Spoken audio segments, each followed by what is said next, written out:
Madam President? Senator from Vermont. Madam President, Senator yield for unanimous consent request. Yes, I will. Madam President, I ask unanimous consent that a colloquy between myself and Senator Dodd be inserted in the record at this point. Without objection. Madam President, I have an amendment at the desk, and I ask for its immediate consideration. Clerk will report. The Senator from Vermont, Mr. Sanders, proposes an amendment number 5687. Madam President, I ask that the reading of the amendment be suspended. Without objection. Madam President, let me be very frank.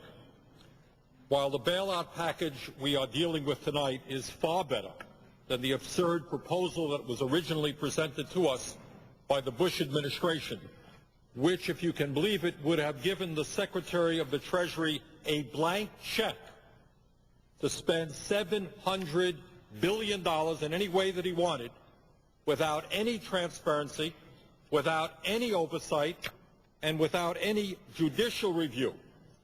This bill, far better than that, is still short of where we should be. And I want to thank Senator Dodd and others for their very hard work in improving this legislation. But in my view, this bill is still not good enough.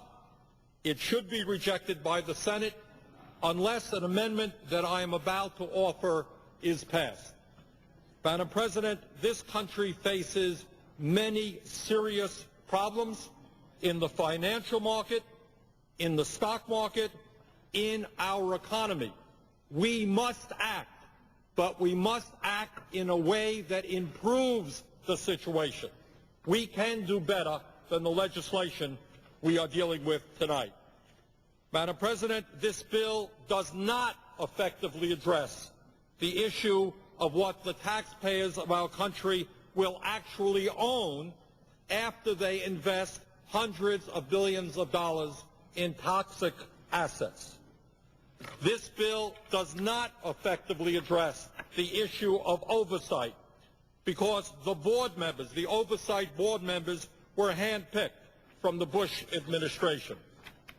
This bill does not effectively deal with the issue of foreclosures and addressing that very, very serious issue, which is impacting millions of low and moderate income Americans in the aggressive, effective kind of way that we should be.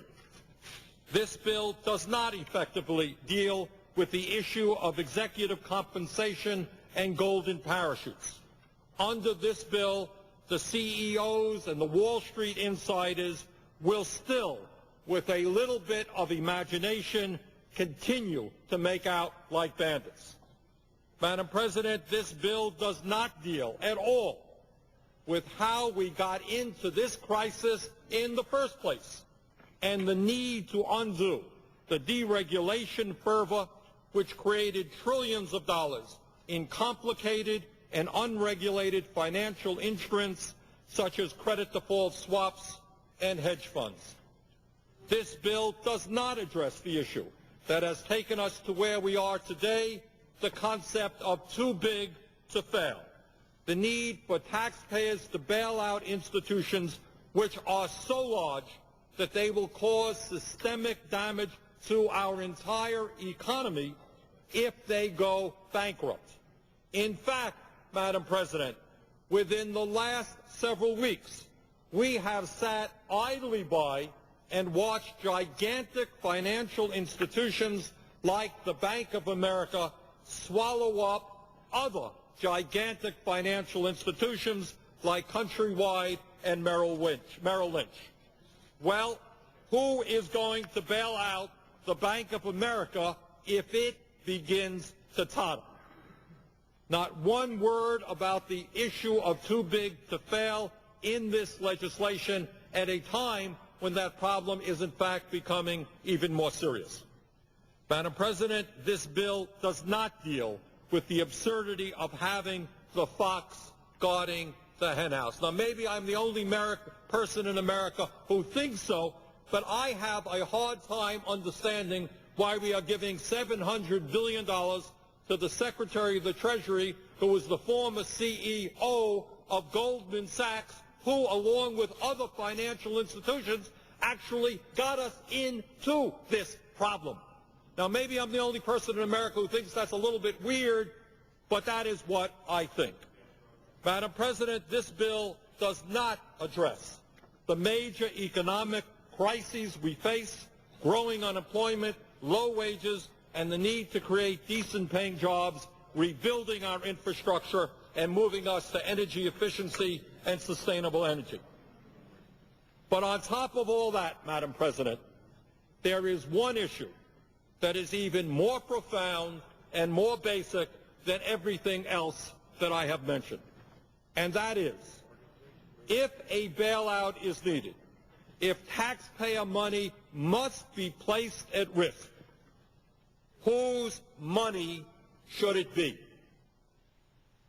In other words, who should be paying for this bailout, which has been caused by the greed and recklessness of Wall Street operatives who have made billions in recent years? And that, Madam President, is what my amendment is all about, and it is an issue that we have got to bring to the floor because that is what the American people want to hear discussed. Madam President, the American people are bitter, they are angry, and they are confused. Over the last 7 years since George W. Bush has been president, 6 million Americans have slipped out of the middle class and are in poverty, and today working families are lining up at emergency food shelves in order to get the food they need to feed their families. Madam President, since President Bush has been in office, median family income for working-age families has declined by over $2,000. 7 million Americans have lost their health insurance. 4 million have lost their pensions. Consumer debt has more than doubled, and foreclosures are the highest on record. Meanwhile, the cost of energy, food, health care, college, and other basic necessities has soared. Madam President, while the middle class has declined under President Bush's reckless economic policies, the people on top have never had it so good. For the first 7 years of Bush's tenure, the wealthiest 400 individuals in our country saw a $670 billion increase in their wealth, and at the end of 2007 owned over $1.5 trillion in wealth. That is just 400 families. $670 billion increase in wealth since Bush has been in office. Madam President, in our country today, we have the most unequal distribution of income and wealth of any major country on earth, with the top 1% earning more income than the bottom 50%, and the top 1% owning more wealth than the bottom 90%.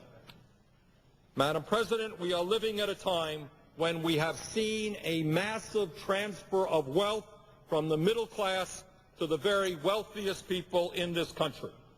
When, among others, CEOs of Wall Street firms received unbelievable amounts in bonuses, including $39 billion in bonuses in the year 2007 alone for just the 5 major investment houses. We have seen the incredible greed of the financial service industry manifested in the hundreds of millions of dollars they have spent on campaign contributions and lobbyists in order to deregulate their industry so that hedge funds and other unregulated financial institutions could flourish.